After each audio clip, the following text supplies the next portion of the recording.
வணக்கம்.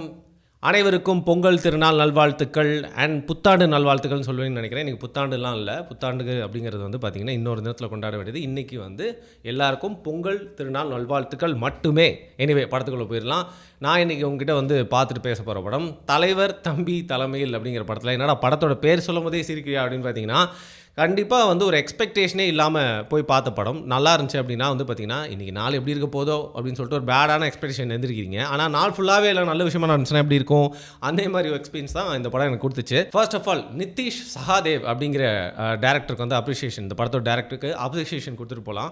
நீங்கள் மலையாளத்துலேருந்து வந்தாலும் உங்களோட ஸ்டைல் மலையாள ஸ்டைல் மாறாமல் பட் தமிழ் நிலத்துக்கு ஏற்ற மாதிரி வந்து பார்த்திங்கன்னா சூப்பராக அடாப்ட் பண்ணி இந்த படத்தை எடுத்திருக்கீங்க. எஸ், நீங்கள் இந்த பொங்கலுக்கு ஒரு படத்தை பார்த்து என்ஜாய் பண்ணணும். வீட்டில் வந்து பார்த்திங்கன்னா வந்து எல்லா பூஜையும் பண்ணியாச்சு, குடும்பத்தினர் ஒன்று சாப்பிட்டு கொண்டாடியாச்சு, புதுசு போட்டாச்சு, கரும்பு கடிச்சாச்சு அப்படின்னா அடுத்து நீங்கள் பண்ண வேண்டியது ஒரு என்டர்டெயின்மெண்ட் போகிறீங்க அப்படின்னு முடிவு பண்ணிட்டீங்கன்னா இந்த பொங்கலுக்கு நீங்கள் கண்டிப்பாக குடும்பத்தோடு தாராளமாக போய் பார்க்க வேண்டிய படம் இந்த தலைவர் தம்பி தலைமையில் அப்படிங்கிற படம். ஸோ இதிலேருந்தே உங்களுக்கு இந்த படத்தோட ரிவ்யூ மட்டும் இல்லை, என்னுடைய இந்த படத்தை பற்றி என்ன நினைக்கிறேன் அப்படிங்கிற ஒரு தீர்ப்பும் சொல்லியாச்சு அப்படின்னே வந்து வச்சுக்கலாம். ஸோ இந்த படத்தோட பின்னணி, அதை பின்னணினா எப்போ ரிலீஸ் ஆக வேண்டியது, ஏன் ரிலீஸ் ஆச்சு அப்படிங்கிறத சொல்லிடுறேன். இது வந்து பார்த்திங்கன்னா Jan 30th ரிலீஸ் ஆக வேண்டிய படம் ஒரிஜினலாக. பட் உங்களுக்கே தெரியும், ஜனநாயகன் தள்ளி போனதுனாலையும் பராசக்தி வந்து உலக சினிமா லெவலுக்கு அப்படியே வந்து அமெரிக்காவில் நல்லா ஓட போகிறதுனால இன்டர்நேஷ்னல் மூவி லெவலுக்கு போயிட்டு லோக்கல் மூவியை தேடிட்டு இருக்காங்க மக்கள். அப்படிங்கிற சூழ்நிலையில் இந்த படத்தை என்ன பண்ணுறாங்க, தமிழ் சினிமாவும் தேட்டரும் வந்து காப்பாற்றப்பட வேண்டும் அப்படிங்கிற சூழலில் கொஞ்சம் முன்னாடியே தள்ளி இன்றைக்கி வந்து ரிலீஸ் பண்ணியிருக்காங்க. ஸோ இந்த தலைவர் தம்பி தலைமையில் இந்த படத்தில் ஜீவா நடிச்சிருக்காரு. இந்த படத்தோட கதையோட ஒன்லைன் என்ன அப்படிங்கிறது வந்து பார்க்கலாம். ஜீவா மட்டும் இல்லை, நிறைய பேர் நடிச்சிருக்காங்க. அவங்க எல்லாரை பற்றியும் சொல்கிறேன்.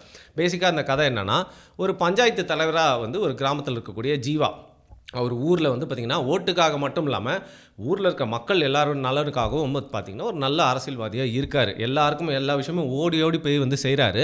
அப்போது ஒரு வீட்டில் வந்து பார்த்திங்கன்னா வந்து கல்யாணம் நடக்குது. அதாவது இளவரசு, நம்ம ஆக்டர் இளவரசு வீட்டில் வந்து பார்த்திங்கன்னா அவங்க பொண்ணுக்கு கல்யாணம் நடக்குது.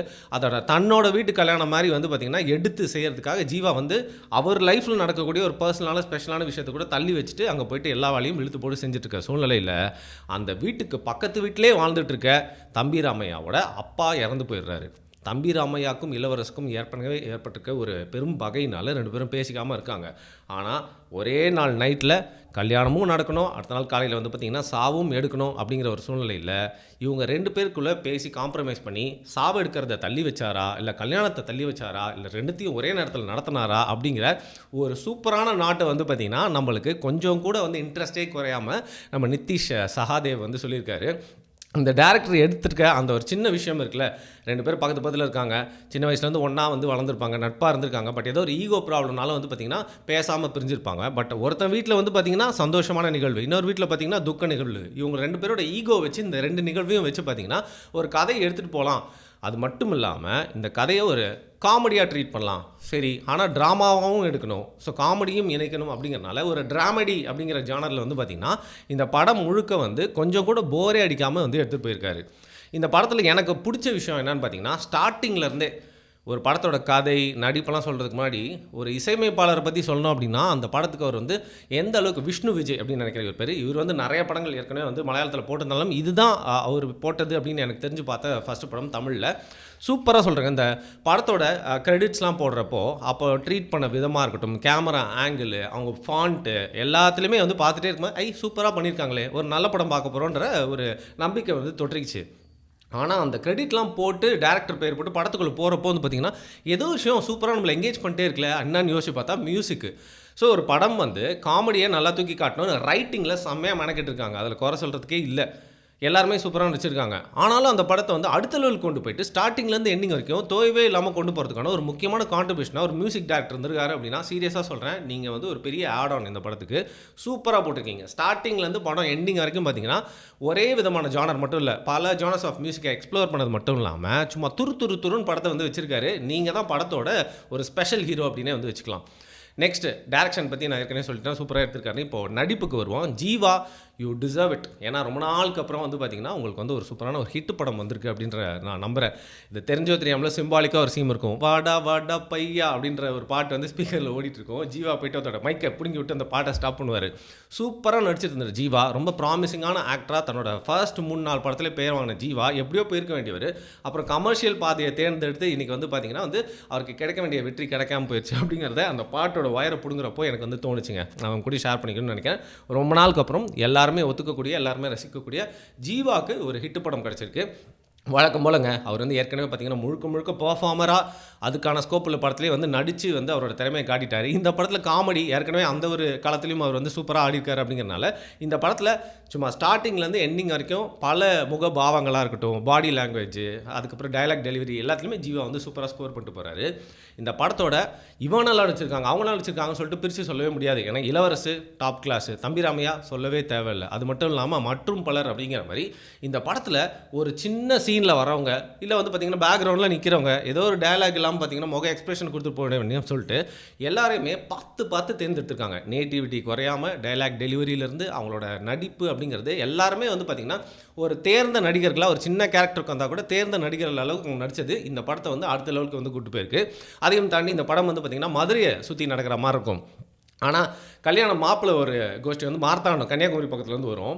ஸோ நம்மளுக்கு எப்போவுமே ஒரு படத்தை வந்து ஊர்லேருந்து வராங்க அப்படின்னு சொன்னால் கூட அந்த ஒரு ஸ்லாங்கை வந்து ரொம்ப நேரம் எடுத்துகிட்டு வர முடியாது. ஃபார் எக்ஸாம்பிள் டூரிஸ்ட் ஃபேமிலி படம் கூட ரொம்ப நல்ல படம், பட் ஃபுல்லாகவே வந்து ஈழத்தமிழர் ஒரு ஸ்லாங்கை எடுத்துகிட்டு வர முடியல. ஆனால் அந்த மார்த்தாண்டத்துலேருந்து வர பீப்புள் வந்து பார்த்திங்கன்னா அந்த ஊரோட மனம் மாறாமல் பேசுகிறதா இருக்கட்டும் எல்லாமே வந்து சூப்பராக இருந்துச்சு. அந்த கேங்கில் வந்திருக்கவங்க நடிச்சிருக்குது.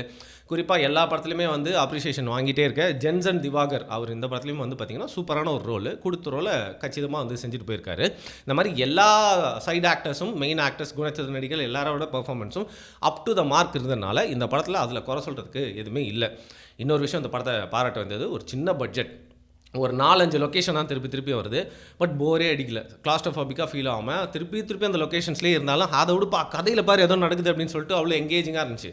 அதையும் தாண்டி வந்து பார்த்திங்கன்னா முக்கியமாக சொல்ல வேண்டியது பல பேர் கற்றுக்க வேண்டியது இன்றைக்கி தமிழ் சினிமாவை நம்ம தூக்கி நிறுத்தது மட்டும் இல்லாமல் காப்பாற்றணும் காம்படிஷனில் வந்து வச்சுக்கணும்னா அதுக்கு முக்கியமாக பண்ணது டியூரேஷன். இந்த படம் வந்து பார்த்திங்கன்னா 1.25 மணி நேரம் தான் நினைக்கிறேன். படம் ஆரம்பிச்சது தெரில, இன்டர்வல் வந்து தெரில, திருப்பி படம் ஆரம்பிக்குது, கிளைமேக்ஸ் போய் முடியுது. இது நல்லா இல்லை அது நல்லா இல்லைன்னு எனக்கு சொல்ல தோணலை. சினிமாவை வேறு பிரித்து போட்டு அட்டாப்சி பண்ணக்கூடிய வேறு ஏதோ ரிவ்யூவர் வந்து இதில் இருக்க குறைகளை சொல்லுவார். எனக்கு இந்த படத்தில் குறைகள் சொல்லவே தோணவே இல்லை அப்படின்னு சொல்லலாம். ஏன்னா இந்த படம் எனக்கு நான் எக்ஸ்பெக்டேஷனே இல்லாமல் போனப்போ சீக்கிரமாக ஆரம்பித்து சீக்கிரமாக முடிஞ்சு பார்த்திங்கன்னா சூப்பரான ஒரு எக்ஸ்பீரியன்ஸை கொடுத்து எனக்கு இந்த பொங்கலில் ஒரு ஃபெஸ்டிவல் மூவி பார்த்தா மாதிரி இருந்துச்சு அப்படின்னு வந்து சொல்லலாம். அது மட்டும் இல்லாமல் படத்தில் பேசியிருக்கக்கூடிய நிறையா சமூக கருத்துக்களும் அரசியலும் மூஞ்சில் வந்து திணிக்காமல் வந்து பார்த்திங்கன்னா நம்ம ஊரில் ஈஸியாக வந்து பார்த்திங்கன்னா புறம் பேசுறது இல்லை மற்ற வேலையை வந்து பார்த்து நம்ம வாயில் போட்டு பக்கடாக மென்னுக்கிட்டு இருக்கிறது இதன் மூலிமா நடக்கக்கூடிய அந்த பட்டர்ஃப்ளை எஃபெக்ட் பிரச்சனையை வந்து சூப்பராக வந்து சொல்லிட்டு போயிருக்காரு. அதையும் தாண்டி குட்டி நுணுக்கமான அரசியல் இப்படின்னு பல விஷயங்களை பேசினாலும் எந்த இடத்துலையுமே வந்து ஆபாசமும் இல்லாமல் முகசுலிக்கவும் வைக்காமல் தவறான விஷயத்தை வந்து பார்த்திங்கன்னா சரியாக ப்ரொமோட் பண்ணாமல் வந்து பார்த்திங்கன்னா நடக்கிறது இப்படி அப்படிங்கிறத ரொம்ப ரியலிஸ்டிக்காக வந்து காட்டியிருக்காரு. ஒரு சிம்பிளான மூவி, மலையாள படம்னாலே ஈஸியாக தூக்கம் வந்துடும்பா, அந்த ஊரில் தான் செட் ஆகும் இங்கே செட் ஆகாது அப்படின்னு சொல்கிற அந்த ஒரு பார்க் இருக்குல்ல அதை வந்து உடச்சி இந்த டேரக்டர் வந்து நம்ம ஊருக்கு ஏற்ற மாதிரி பண்ணுறது இந்த படத்தை வந்து எல்லாருக்கிட்டையும் கொண்டு போய் சேர்க்கணும்னு நினைக்கிறேன். இன்றைக்கி நாங்கள் பார்க்கும்போது ஓப்பனாக சொல்லணும்னா எல்லாருமே பொங்கல் வீட்டில் வந்து பார்த்திங்கன்னா என்ன மாதிரி ஃபேமிலி இல்லாத ஆட்கள்லாம் பார்த்திங்கன்னா படம் பார்ப்பாங்க. பட் மற்றவங்க எல்லாருமே வீட்டில் பொங்கல் கொண்டாடிட்டு இருப்பாங்கன்றனால நாங்கள் பார்த்த ஸ்க்ரீனில் வெறும் 8 பேர் தான் இந்த படத்தை பார்த்தோம். பட் கன்ஃபார்மாக சொல்கிறேன் நாளன்னைக்கு இல்லை காணும் பொங்கலுக்குலாம் வந்து பார்த்திங்கன்னா ஆல்மோஸ்ட் இந்த படம் தான் நிறைய இடத்துல ஓடும். இந்த படத்தோட ஸ்க்ரீன்ஸ்லாம் ஃபுல்லாகிறதுக்கு நிறைய வாய்ப்பு இருக்குது. குடும்பங்கள் கொண்டாடும் வெற்றியாக மட்டும் இல்லாமல் இளைஞர்களுக்கு பிடிச்ச ஒரு படமாக இருக்கும். மொத்தத்தில் இந்த வாரம் நீங்கள் போய் பார்க்க வேண்டிய படம் தலைவர் தம்பி தலைமையில் எந்த விதத்துலையுமே வந்து பார்த்திங்கன்னா வந்து குறைய சொல்ல முடியாத படமாக எனக்கு வந்து தெரியுது. ஒருவேளை நீங்கள் இந்த படத்தை பார்த்துருந்தீங்க அப்படின்னா என்ன மாதிரியே நீங்கள் ஃபீல் பண்ணிங்களா, இல்லை இந்த படத்தில் வந்து நான் சில விஷயங்கள்லாம் சொல்லாமல் விட்டேன் அப்படின்னு நினைக்கிறீங்களா அப்படிங்கிறத மறக்காமல் கீழே கமெண்ட் பண்ணுங்கள். திருப்பியும் எல்லாருக்கும் பொங்கல் திருநாள் நல்வாழ்த்துக்கள்.